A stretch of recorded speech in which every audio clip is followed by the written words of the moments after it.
আমি 8 বর্দলি ছেলে, আমি 8 বর্দলি ছেলে, আমি 8 বর্দলি দোকান কিনা আমি অত্যাচারের শিকার হইতাছি। আমি 8 বর্দলির দোকান কিনা আমি মানে আইনি ভাবে দোকান কিনা আমি আমার দোকানে আইতে পারতাছি না।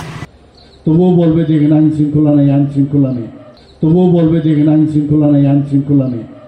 আমি এখন আপনারা ভাই দিয়ে কইছি মাননীয় মুখ্যমন্ত্রীর কাছে যে আমরা বিভিন্ন অত্যাচারের শিকার হইতাছি, পয়সাটা নিজের জিনিস কিনা নিজের ঘরের সামনে আইতে পারি না, আগরতলা জন্ম আগরতলাই দোকান খুলতে পারি না, এরকম সিচুয়েশনে আমরা পড়ে রয়েছি।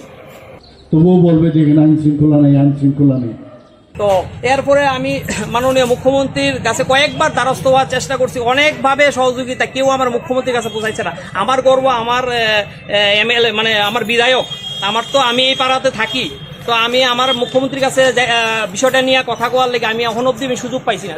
ডিসেম্বরের 1 তারিখ দৈনিক সংবাদ পেপারে এড পাইছি যে একটা দোকান ঘর বিক্রি হইব। তারপর আমরা 11 তারিখ এই দোকানটা রেজিস্ট্রি করার পর 13 তারিখ কে বা কারা তালা দিছে আমরা জানি না।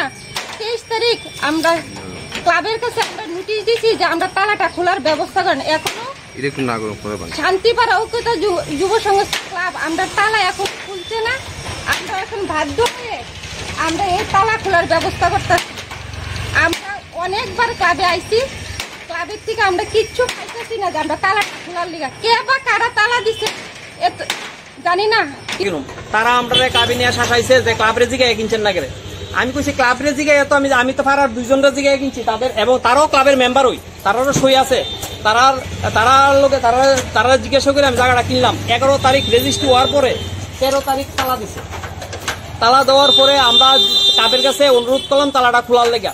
তারা যারাই তালা দিছে যে নামদারি কিছু লোক আমরা কইছে ক্লাবে গিয়া কইতাম আমরা এটা কিনা ভুল হইছে, ক্লাবে গিয়া নাকে খড় দিতাম, অন্যায় শিকার চাইতাম।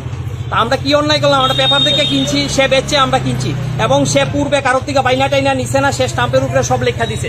হ্যাঁ, প্রয়োজনে সে আইব যে বিক্রি করছে। তো আমরা সবকিছু ফ্রেশ পাইছি, আমরা কিনছি। এখন এটা সুষ্ঠুভাবে যাতে আমরা শান্তিপূর্ণভাবে বসবাস করতে পারি, দোকান করতে পারি, এটা আবেদন। আর আমাদের ক্লাবের কাছে চিঠি দিছি, লিখিতভাবে দিছি, ক্লাব যাতে মানবিক দৃষ্টিতে আমাদের দোকানটা খোলার ব্যবস্থা করে দেয়।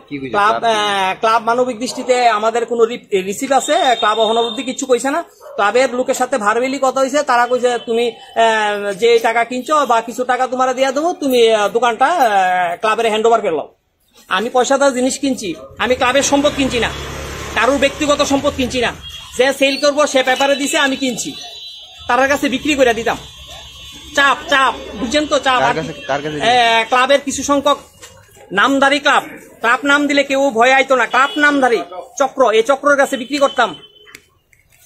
এতে ক্লাব তো সামাজিক সংস্থা, ক্লাব তো মানুষের পেটে লাথি দেয় না। আমার দোকান বন্ধ করে আমার পেটে লাথি দিছে। যারার কাছে যাইতাছি সময় লাগবো, দেরি হইব, কিন্তু আমার তো পেটে ক্ষুধা। আমি পয়সাদার দোকান কিনা আমি দোকান খুলতে পারতাছি না। আমি উচিত পয়সাদার জিনিস কিনা আমি দোকান খুলতে পারতাছি না। এখন আমি চাই যে আমি দোকান খুলতে পারি, আর আমার সম্পূর্ণ নিরাপত্তা। 2-3 জন যারা দুষ্ট চক্র আছে তারা যাতে এরকম আমার লগে করতেছে, কালকে আরেকজন লগে করবো। তো কেউ তো কিছু কিনতে পারতো না, শান্তি পাড়া ধরতে কেউ কিছু কিনার অধিকার নাই। তো আমি চাবো অখন শান্তি পাবে যাতে আমরা কিছু করতে পারি। আর আজকে যদি আমার কিছু হয়, আর সবাই নাম দিয়ে সবার বাড়ি ঘর, আমার মিসেসরে চিনা আইলেছি, আমার মিসেস লড়বো, মিসেসের কিছু হইলে আমার ছেলে লড়বো। দোকান কিনা দোকান বিক্রি করে দিব তার কাছে, পয়সা দাও দোকান কিনা দোকান করতে পারি না। তো আমি মাননীয় মুখ্যমন্ত্রী দৃষ্টি আকর্ষণ করতেছি, আমাদের দোকান যাতে আমরা সুষ্ঠুভাবে খুলতে পারি, দোকান করতে পারি, আমাদের সম্পূর্ণ নিরাপত্তা দেওয়া হোক। আমার নাম উত্তম বণিক, আমার মিসেসের নাম লিপিদেব বণিক, 8 বর্দলি বাড়ি আমার। This is the clear picture of the law and order. Total clear picture. No question of hurry.